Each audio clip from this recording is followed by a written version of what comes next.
जनादेश, झारखंड का जनादेश। 13 नवंबर को पहले चरण के चुनाव होने हैं और तैयारियां जोरों पर हैं। आपको सबसे पहले दिखाते हैं, ले चलते हैं बाघमारा, जहां ढुल्लू महतो के भाई शत्रुघ्न महतो और जलेश्वर महतो आमने सामने है। एक बार दोनों का, बाघमारा का आपको ग्राफिक्स दिखाते हैं। पुरुष मतदाताओं की संख्या 1,57,450, महिला मतदाताओं की संख्या 1,41,542। बाघमारा के दंगल में बीजेपी वर्सेस कांग्रेस अभी तक जो दिखाई दे रहा त्रिकोणीय मुकाबला नहीं है। बीजेपी से शत्रुघ्न महतो है प्रत्याशी, सांसद ढुल्लू महतो के भाई हैं। कांग्रेस के प्रत्याशी हैं जलेश्वर महतो। 2019 विधानसभा चुनाव में बीजेपी की हुई थी जीत। ढुल्लू महतो को मिले थे 78,291 वोट।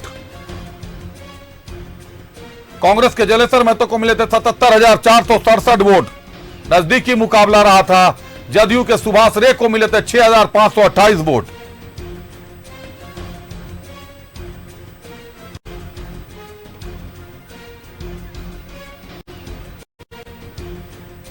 दो 2014 में जलेश्वर महतो को 56,980 वोट, जबकि 86 के करीब ढुल्लू महतो को। जेएमएम के सूरज महतो को 8,000 वोट के करीब मिले थे। 2,98,993 मतदाता हैं बाघमारा विधानसभा में। पुरुष मतदाताओं की संख्या 1,57,450 है।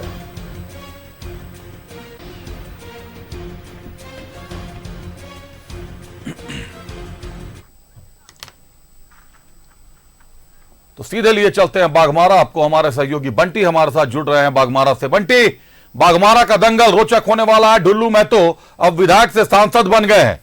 ज्यादा अंतराल नहीं दिख रहा। पिछले चुनाव में जो आंकड़े बता रहे हैं, करीब 1,000 वोट से चुनाव जीते थे, 1,1500 वोट से। इस बार आंकड़े किस तरफ इशारा कर रहे हैं बंटी? आज बता दो कि आज ही जो यहाँ बाघमारा के जो भाजपा के प्रत्याशी शत्रुघ्न महतो को उनके चुनावी सभा को संबोधित करने के लिए बाबूलाल मरांडी जाए थे और काफ़ी भारी संख्या में जो हाँ समर्थक उनका हुजूम लगा था। और उसके बाद उन्होंने भरे मंच से गरज कर उनको जिताने के लिए अपील जनता से की। हालांकि अगले बार जैसे विधायक रहे हैं तो ज़्यादा अंतर नहीं था, लेकिन यहाँ पे दो ही कॉम्पिटिशन है, एक कांग्रेस और एक भाजपा। और हम बाघमारा के जनता से जानेंगे कि उनका सहयोग किनके तरफ है और उनका रुझान किनकी तरफ। सबसे पहले देखिए महिला, और मैं बात बता दूं कि एक तरफ मैया योजना, सम्मान योजना, दूसरी तरफ गोगो दीजिए योजना। उसके बाद भी आज मंच से ऐलान किया गया है कि हर त्यौहार में 2 गैस सिलेंडर, उसके साथ ही 500 रुपये का पर सिलेंडर मिलेगा। इसमें महिलाओं का रुझान क्या होगा ये भी हम जानेंगे। अब महिला, चूंकि देखिए सबसे बड़ा चीज़ है झारखंड में अभी एक ट्रेंड चला हुआ है मैया सम्मान योजना, और एक तरफ भाजपा दे रही है गोगो दीदी सम्मान योजना। तो आपको क्या लगता है चुनाव में? देखिए, चुनाव से पहले जैसे कि कांग्रेस ने बोला, चुनाव से ठीक पहले ही इन लोगों ने क्या निकाला, मैया सम्मान योजना। ये पहले सो गए थे क्या? पहले से क्यों नहीं बांटे? अगर इनका कांग्रेस का पहले से भी चल रहा था, 5 साल से क्या कर रहे थे? 5 साल से भी ये योजना जो लागू किए, ये पहले भी लागू कर सकते थे। महिलाओं को एक प्रोत्साहन दिए ताकि इनको वोट जा सके। पर मेरा ये कहना है कि जितनी महिलाएं हैं वो वोट इन्हें नहीं देगी, ये मेरा चैलेंज है। और भाजपा को शुरू से सपोर्ट करते आ रही है और आगे भी सपोर्ट करेगी। रही बात आज जैसा कि गैस सिलेंडर के बारे में बोला गया, गोगो योजना का बोला गया, तो ये पहले लागू नहीं किए। हमारी भाजपा का सरकार पहले नहीं बल्कि अब लागू कर रहे हैं कि वो इलेक्शन में जीतने के बाद सारा काम करेंगे, ना कि वो पहले आश्वासन दे रखे कि हम ये कर रहे हैं, आप इलेक्शन में हमको वोट दो। ऐसा कुछ आश्वासन नहीं दिया गया। पर कांग्रेस ने यही लगातार करते रहे कि आप योजना तरह तरह का निकालें। यहाँ तक कि योजना में ये भी निकाले कि आपका पुलिस का बहाली निकला, बच्चे दौड़े, बच्चे मरे भी, पर क्या उनके पेरेंट्स लोग को क्या उन लोगों ने दिया? कुछ नहीं दिया। तो हमारी भाजपा ऐसा नहीं कर रही है। लोगों को रोजगार से जोड़ने का शुरू से काम कर रही है और आगे भी लगातार करती रहेगी। हमारी महिलाओं की टीम से पूरा सपोर्ट भाजपा को जा रहा है और उम्मीद करते हैं कि वो हमारे सभी योजनाओं पे खरा उतरे और उतर भी रहे हैं। देखिए, इनका तो भाजपा पे पूरी तरह से आस्था है और इनका बाघमारा में भाजपा के विधायक को सपोर्ट है। कुछ हमारे साथ पुरुष हैं, उनसे भी हम जानेंगे इस बार का मतदान। चूंकि देखिए आपके यहाँ 2 ही कंपटीशन, एक कांग्रेस से है और एक भाजपा से आपके शत्रुघ्न महतो है। तो आप लोग क्या रहेगा इस बार का जो वोटिंग? हम लोग तो भाजपा को ही सपोर्ट करेंगे। इसलिए सपोर्ट करेंगे कि जहाँ भी कांग्रेस की सरकार बनी है वो सिर्फ छलने का जनता का काम की है। आप कहीं भी देख लिए, 3 जगह भी राज्य में चल रहा है, आपका केरला में, तमिलनाडु में, हिमाचल प्रदेश में उनकी सरकार चल रही है। और जितने भी उन लोगों ने वादा किया है वो सब घाटा में, नुकसान में जा रहे हैं। वो सब खड़गे जी उस सब को कैंसिल करने के लिए प्रस्ताव भी डाले हैं, जिसके चलते लोग आपस में उन लोग का मतभेद चल रहा है। तो कांग्रेस सिर्फ झूठ की राजनीति करती है और कुछ नहीं करती है। और अभी जो हम लोग का झारखंड में जो सरकार बनने जा रही है वो बीजेपी की सरकार बनेगी, इसमें कहीं कोई शक नहीं है। और भी लोग हैं, उनसे भी जानेंगे। लगातार दो बार यहाँ विधायक रहे हैं ढुलू महतो जी, अब उनके भाई यहाँ चुनाव लड़ रहे, तो कितना विकास हुआ बाघमारा का? देखिए, विकास के बारे अगर देखा जाए तो हमारे वर्तमान जो विधायक रह चुके हैं श्री ढुलू महतो जी, पानी की जो समस्या था, जो पूर्व मंत्री जलेसर महतो यहाँ का PhD विभाग का झारखंड का मंत्री रह चुके हैं, वो सिर्फ लूट के सिवा कुछ काम नहीं किए हैं।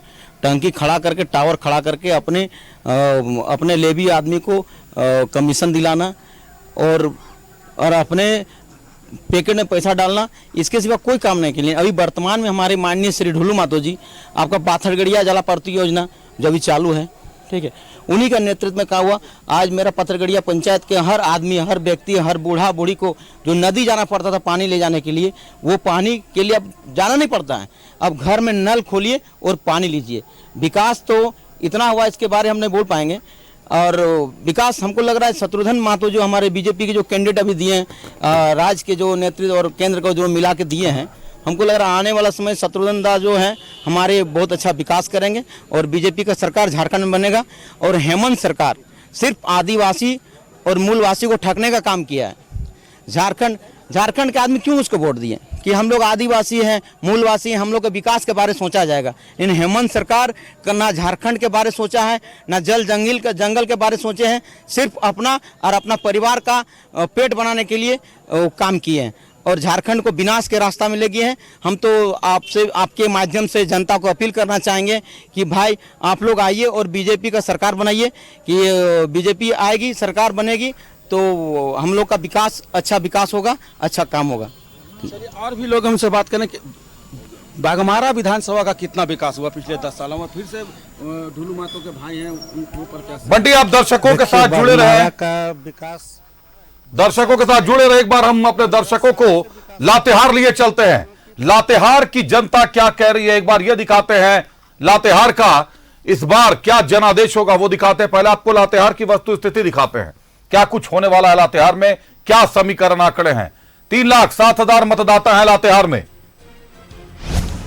पुरुष मतदाता 1,56,000, महिला मतदाताओं की संख्या 1,51,000, करीब करीब बराबर है। निर्णायक भूमिका में है आधी आबादी। बीजेपी से प्रकाश राम है प्रत्याशी। जेएमएम ने वैद्यनाथ राम को मैदान में उतारा है। 2019 विधानसभा चुनाव में वैद्यनाथ राम की हुई थी जीत।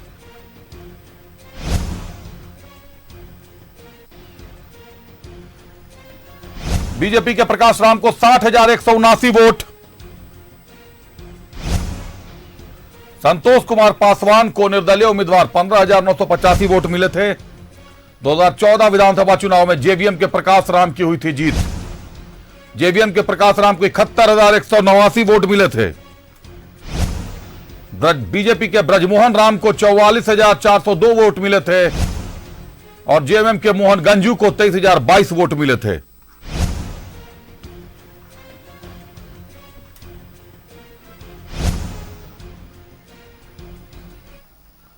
हमारे सहयोगी राकेश हमारे साथ सीधे लातेहार से जुड़ रहे हैं। राकेश, लातेहार का समीकरण दिलचस्प दिखाई दे रहा है। प्रकाश राम उतरे हैं बीजेपी की तरफ से, बैजनाथ राम को जेएमएम ने मौका दिया है, मंत्री है फिलहाल। क्या कुछ किया है लातेहार के लिए सरकार में रहते हुए पिछले 5 सालों में उन्होंने? बिल्कुल, देखिए यहाँ हमेशा से ही दिलचस्प लड़ाई रही है और ये जो लड़ाई रही है ये झारखंड मुक्ति मोर्चा और बीजेपी के कैंडिडेट के बीच ही रहा है। खासतौर पर यही दो चेहरों के बीच में ही लातेहार की पूरी पॉलिटिक्स रही है, बैजनाथ राम और प्रकाश राम।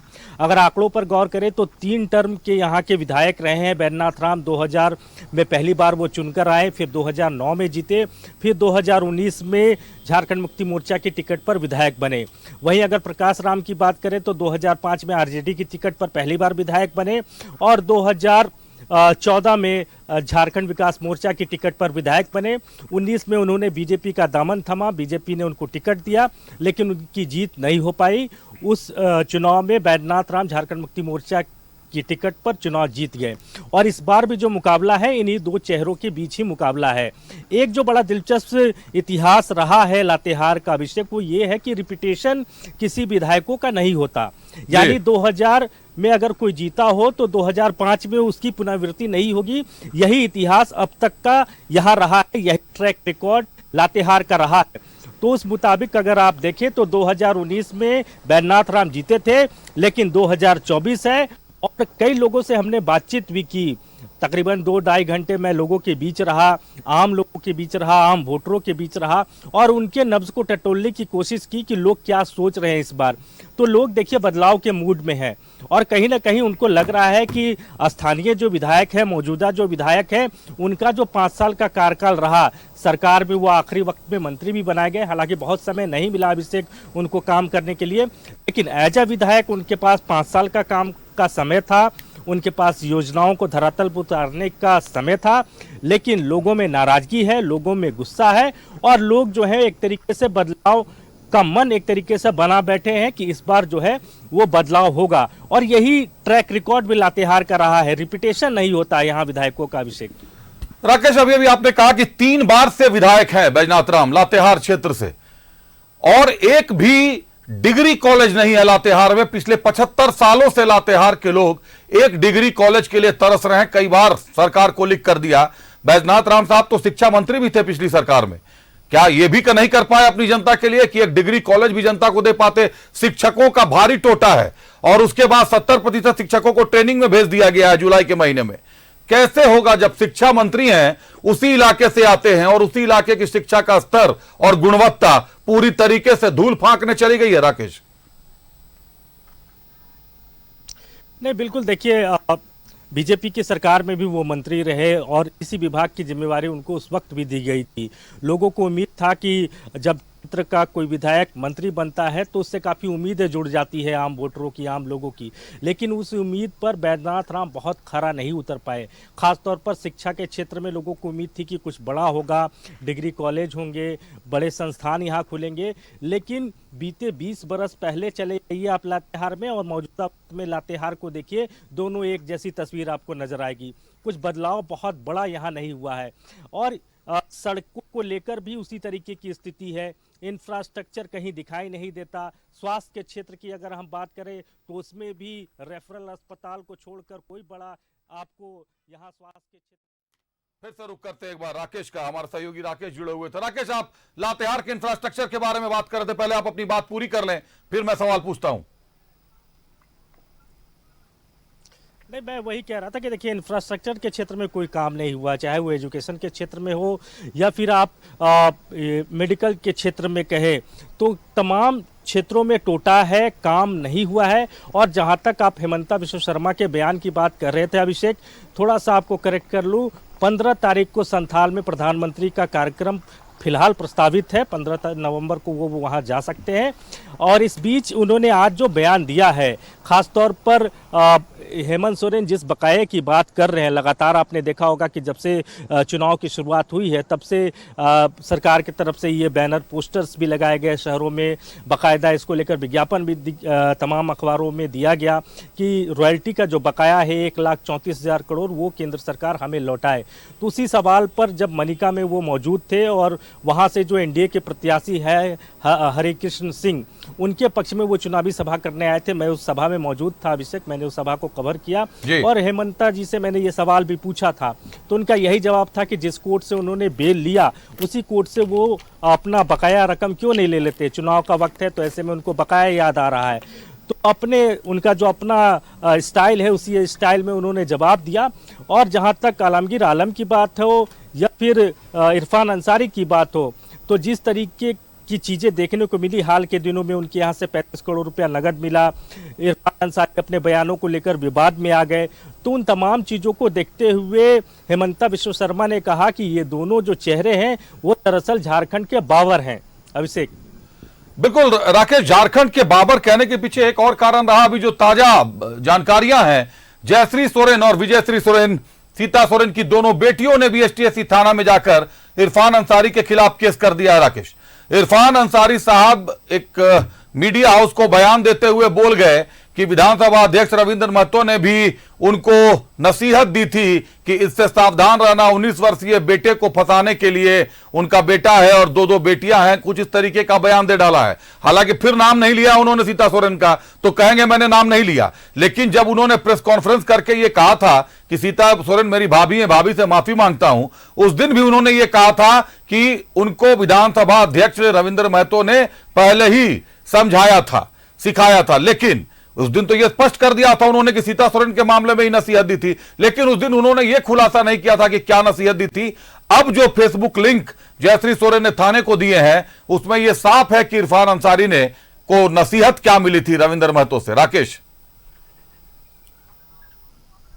नहीं देखिए, वो लगातार अपने ही बयानों में फंसते जा रहे हैं और पूरी फजीहत करा रहे हैं, न सिर्फ अपने पार्टी की, संगठन की, बल्कि सरकार की भी फजीहत हो रही है। और यही वजह है कि आपने देखा होगा कि पहले सीता सोरेन को लेकर जो बयान दिया उसको लेकर पूरा बवाल मचा, बीजेपी पूरी तरीके से आक्रामक रही, मामला चुनाव आयोग तक गया।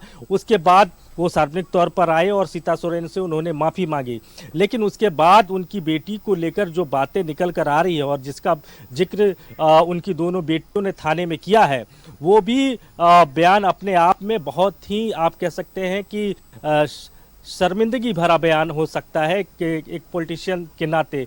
तो अब किस संदर्भ में उन्होंने कहा है, क्यों कहा है, या फिर उनका स्लिप ऑफ टंग है, या फिर यही उनकी आदत है, इसी तरीके से वो पॉलिटिक्स करते रहे, ये आपको भी पता है। तो एक बार फिर उस बयान को लेकर, अपने नए बयान को लेकर बिल्कुल बिल्कुल राकेश, और इस बार जो नजर आ रहा है सोरेन परिवार भी इस मामले को गंभीरता से लेगा, क्योंकि सीता सोरेन के साथ विचारधारा की लड़ाई हो सकती है, लेकिन घर परिवार बेटियों को निशाना बनाना कहीं ना कहीं गुरुजी शिबू सोरेन के पूरे परिवार को ये तो निशाना बनाने वाली बात हो गई है, और ये कहीं से शोभनीय नहीं है। अब इस मामले को लेकर कितना खींचतान हो गया देखना दिलचस्प रहेगा। बहुत धन्यवाद राकेश, हमसे जुड़ने के लिए, तमाम जानकारियों के लिए आपका।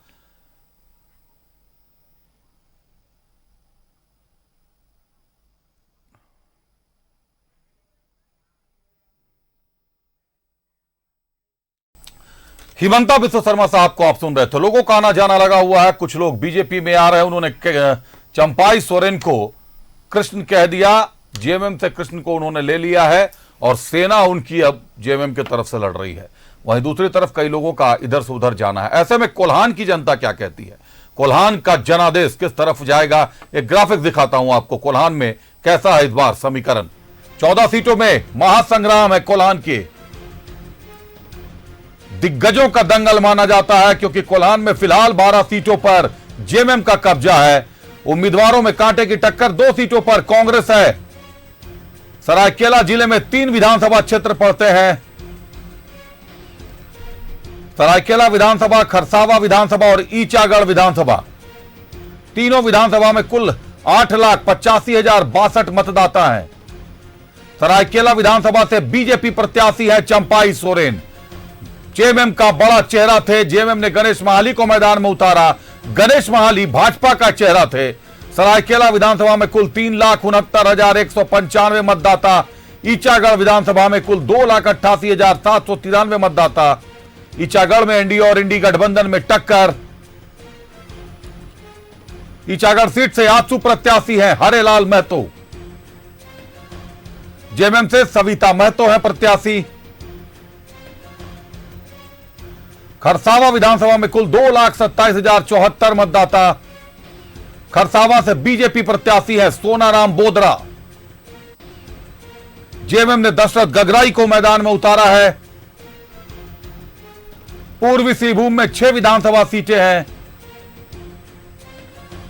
बारागोड़ा, घाटशिला, पोटका, जुगसलाई, जमशेदपुर पूर्वी और जमशेदपुर पश्चिमी। पूर्वी सिंहभूम में 18,73,589 मतदाता करेंगे मतदान। बहरागोड़ा में दिनेश आनंद गोस्वामी और समीर मोहंती में होगी टक्कर। बीजेपी प्रत्याशी है दिनेश आनंद गोस्वामी। जेएमएम से प्रत्याशी है समीर मोहंती। घाटशिला में बाबूलाल सोरेन और रामदास सोरेन में मुकाबला। बाबूलाल है बीजेपी के प्रत्याशी और रामदास सोरेन को जेएमएम ने मैदान में उतारा है। पोटका में बीजेपी और जेएमएम की टक्कर, यह बड़ी टक्कर होगी। पोटका में भी मीरा मुंडा प्रत्याशी है, अर्जुन मुंडा की पत्नी है मीरा मुंडा, और जेएमएम से संजीव सरदार प्रत्याशी हैं। जुगसलाई में एनडीए और इंडी गठबंधन में टक्कर है। एनडीए से आसू प्रत्याशी है रामचंद्र सहीस, जेएमएम से मंगल कालिंदी है मैदान में। जमशेदपुर पूर्वी में बीजेपी और कांग्रेस में मुकाबला।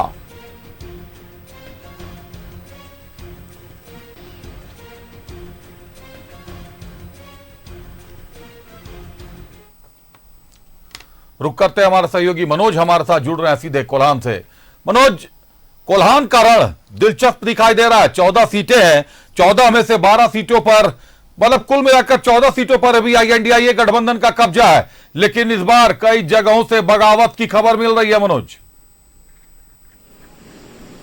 देखिए, निश्चित तौर पे जब चुनाव में जो प्रत्याशी के अपने आप को उम्मीदवार मानते हैं, अगर उनको टिकट नहीं मिलता है तो वो बगावत की तरफ अपना रुख अख्तियार कर लेते हैं और पार्टी के खिलाफ उतर जाते हैं।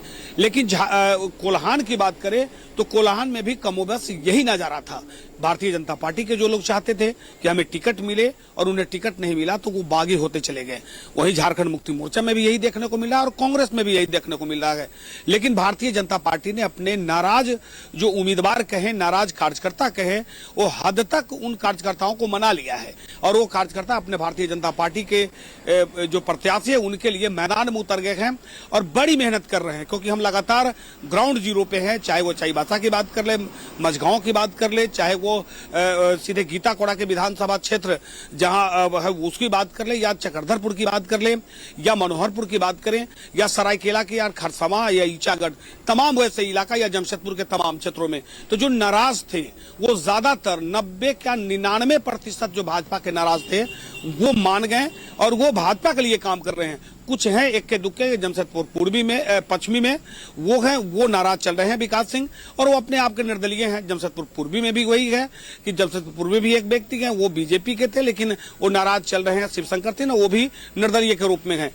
लेकिन पूरे होलसेल अगर पूरे कोल्हान के देखें तो बीजेपी ने कहीं ना कहीं अपने कार्यकर्ताओं को मनाने में कामयाब रहा है। दूसरी तरफ झारखंड मुक्ति मोर्चा की बात हम कर ले तो झारखंड मुक्ति मोर्चा के ईचागढ़ विधानसभा क्षेत्र के एक ऐसा प्रत्याशी जो झारखंड मुक्ति मोर्चा का पक्का सिपाही था और झारखंड मुक्ति मोर्चा का केंद्रीय कमेटी में था, लेकिन वो सीधे तौर पे जो सुखराम हेम्ब्रम वो उनको टिकट नहीं मिला तो वो बागी के रूप में वो ईचागढ़ में डटे हुए हैं और डटे ही नहीं हैं। आदिवासी बहुमूल इलाके में उनकी अच्छी पकड़ है और उन लोगों के बीच अपना पैठ बनाए हैं और एक लंबा सफर झारखंड मुक्ति मोर्चा के साथ रहा। तो वो नाराज है जेएमएम से, हेमंत सोरेन के कार्य से नाराज हैं और लोगों तक पहुंचा रहे हैं। तो वो जेएमएम यहां अपने कार्यकर्ताओं को नहीं माना पाई है। वही दूसरी तरफ अगर चाईबासा की बात कर ले तो वही हाल है, चक्रधरपुर की वही हाल है। तो तमाम चक्रधरपुर में एक विजय नाम का एक झारखंड मुक्ति मोर्चा के कार्यकर्ता है, वो इस उम्मीद में थे कि उनको चक्रधरपुर से टिकट मिलेगा, लेकिन नहीं मिला तो वो बागी के रूप में चक्रधरपुर में वो मैदान में है और उनकी भी अच्छी पकड़ है। अब आप समझ लीजिए कि वो जितने बागी थे वो बागी को झारखंड मुक्ति मोर्चा नहीं मना पाई या नहीं वो वापस हुए। कांग्रेस की बात कर ले तो कांग्रेस में जमशेदपुर पूर्वी और पश्चिमी दोनों में नाराजगी है। पूर्वी में बात कर ले तो पूर्वी में आप सीधे तौर पे यहाँ पर जो जिला अध्यक्ष है वो नाराज चल रहे हैं, उनके कार्यकर्ता नाराज चल रहे हैं। वही दूसरी तरफ पश्चिमी की बात कर ले तो झारखंड मुक्ति मोर्चा का एक कद्दावर नेता बाबर खान हुआ करते थे, आईएमए के साथ वो अपना चुनाव लड़ रहे हैं। तो कहीं ना कहीं बाकी राजनीतिक पार्टी यहाँ पर जो कोल्हान में है वो विफल रही है अपने कार्यकर्ताओं को मनाने में। जो कद्दावर इनके नेता थे इनके लिए काम करते थे। दूसरी तरफ इस बार जो कोल्हान का जो सीन दिख रहा है वो साफ तौर पे दिख रहा है कि कोल्हान में कमल खिलेगा, क्योंकि कोल्हान 2019 में जीरो था बीजेपी, जहां शून्य था। अगर शून्य के जगह पे अगर कमल खिलने की दिख रही है तो निश्चित तौर पे हम ग्रामीण क्षेत्रों में गए थे। लोग कहते हैं, कुछ लोगों से आप भी सुने होंगे कि लोग कहते हैं कि गांव में जो वोटर गए वो भले ही बोलेंगे आपके साथ है लेकिन तीर धनुष को जानते हैं, लेकिन ऐसा नहीं है। बहुत बदला है तस्वीर। हम गांव में गए थे, गांव के महिलाओं से हम बात कर रहे थे, वो हिंदी नहीं बोलती है लेकिन कमल फूल बोलती है। हमने उनसे पूछा भी कि छाप क्या है, तो सीधे बता रही है कि वो कमल फूल है, कहीं पद्म फूल बताती है। तो जो जहां जहां का इलाका का है उस शब्द जो है उस शब्द का उपयोग करती है। तो ये अगर परिवर्तन हुआ है तो आप समझिए कि निश्चित तौर पे गांव में भी भारतीय जनता पार्टी पैठ बनाने में कामयाब रही है। और उसका देन अगर हम कहेंगे तो वो है कोल्हान टाइगर चंपाई सोरेन का। चंपाई सोरेन ग्रास रूट में इन्होंने काम किया है, गांव तक लोगों के साथ बैठ के बात करना, इनके लोग वहां बैठना, लोगों तक समझाना, क्योंकि गांव के वोटर तभी कन्वर्ट होंगे जब उनके साथ सेंटिमेंटल जुड़ेगा। चंपाई सोरेन के साथ एक बड़ी घटना घटी, झारखंड मुक्ति मोर्चा ने उन्हें अपमानित कर बाहर कर दिया। ये जो है कोल्हान में जंगल की आग की तरह फैली और उसका फायदा कहीं ना कहीं बीजेपी को यहाँ पर दिखता मिल रहा है। ये जो मेरा आकलन कर रहा है और लोगों से हमने जो बात किया है वही शहरी इलाके में बिल्कुल मनोज, चंपाई सोरेन को कहीं ना कहीं नजरअंदाज करना पूरे के पूरे गठबंधन को भारी पड़ने जा रहा है। जो नजरें जो दिखाई दे रहा है, लगातार आप लोगों की खबरें आ रही हैं, जनादेश आ रहा है, जनता की जो बातें हैं वो दर्शकों के सामने आ रही हैं। लोगों के बीच एक सहानुभूति कह लें, सम्मान कह लें। झारखंड के आंदोलनकारी रहे हैं इस उम्र में, जिस पार्टी को 40 सालों तक सींचा अपने खून पसीने से, उसको छोड़कर निकलने से पहले तकलीफ तो चंपाई सोरेन साहब को भी हुई होगी। लेकिन जहां सम्मान नहीं वहां टिक नहीं पाते, जो उन्होंने बार बार कहा। अब जनता तक उनकी बात कितनी पहुंची है, भावनाएं जनता तक कितनी पहुंची है, लेकिन यह तो तय है कि चंपाई सोरेन एक कद्दावर नेता है, 5 बार के विधायक हैं। जेएमएम की एकमात्र ऐसी सीट सरायकेला है जो जेएमएम ने कभी लूज नहीं की, कभी हारी नहीं थी जेएमएम, अगर बात करें कोल्हान की तो। बहुत धन्यवाद मनोज हमारे साथ जुड़ने के लिए, तमाम जानकारियों के लिए आपका।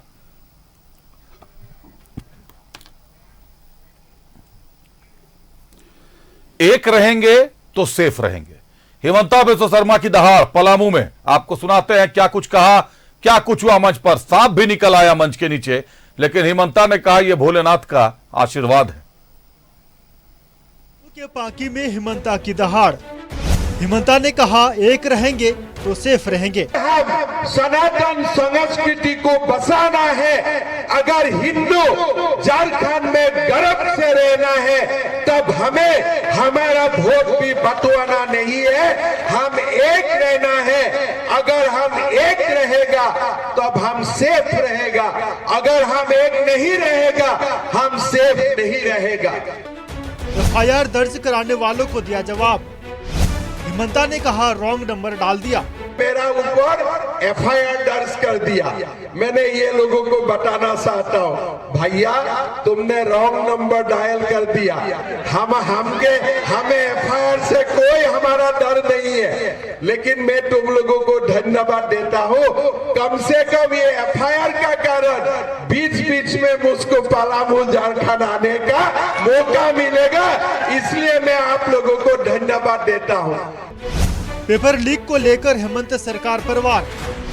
बीजेपी की सरकार बनी तो रद्द होगा सीजीएल एग्जाम।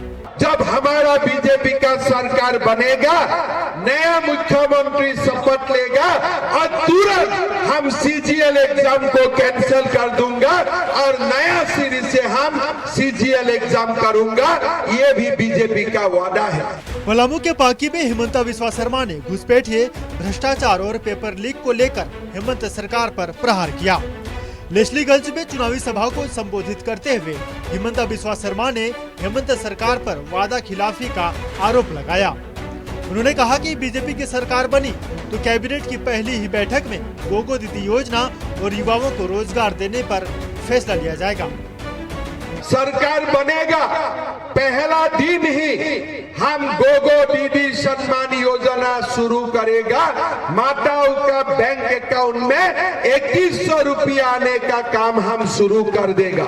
साथ में हम सीजीएल एग्जाम रद्द करेगा और पहला साल में ही हम हमारे युवाओं के लिए 1.5 लाख नौकरी हम आप लोगों के लिए एडवर्टाइज करूंगा। हम नियुक्ति पत्र देने का भी काम करूंगा। हिमंता बिस्वा शर्मा ने कहा कि ये एक रहने का चुनाव है, सनातन को बचाने के लिए एक रहना होगा। ये चुनाव झारखंड का युवाओं का अस्मिता का लड़ाई है। ये चुनाव झारखंड से घुसपैठियों को बाहर निकालने का चुनाव है। ये पांकी सीट पर बीजेपी ने कुशवाहा डॉक्टर शशि भूषण मेहता पर दांव खेला है। वहीं कांग्रेस ने लाल सूरज को मैदान में उतारा है, लेकिन कई निर्दलीय उम्मीदवार भी ताल ठोक रहे हैं। लेकिन हिमंता बिस्वा शर्मा ने कहा है कि झारखंड मुक्ति मोर्चा और कांग्रेस से पैसे लेकर ये लोग वोट काटने के लिए खड़े हुए हैं। पलामू के लेस्लीगंज से न्यूज़ 11 भारत के लिए अमर सिंह की रिपोर्ट।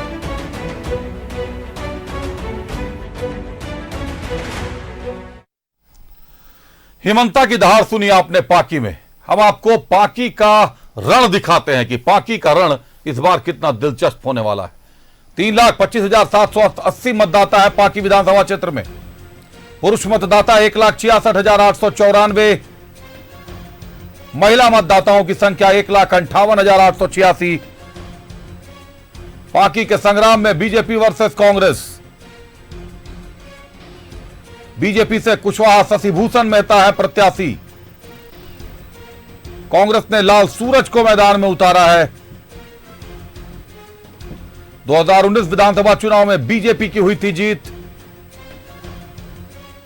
कुशवाहा को मिले थे 93,184 वोट, जबकि देवेंद्र कुमार सिंह उर्फ बिट्टू सिंह को मिले थे 55,994 वोट। निर्दलीय उम्मीदवार मुमताज अहमद खान को भी 9,419 वोट मिले थे। 2016 विधानसभा उपचुनाव में कांग्रेस के देवेंद्र सिंह को मिले थे 56,343 वोट। शशिभूषण मेहता को 52,785 वोट मिले। बीजेपी के लाल सूरज को मिले थे 36,028 वोट।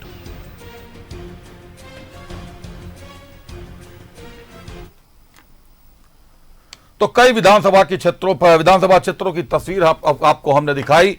क्या रण है और किस तरीके से दंगल को अंजाम देना योद्धाओं को, लेकिन जनादेश क्या कहेगा ये अभी भी रहस्य बना हुआ है। जनता खुलकर कुछ नहीं कह रही, लेकिन इशारे जरूर करने लगी है। बहरहाल बने रहिए न्यूज़ 11 भारत के साथ। मुझे दीजिए इजाजत। नमस्कार।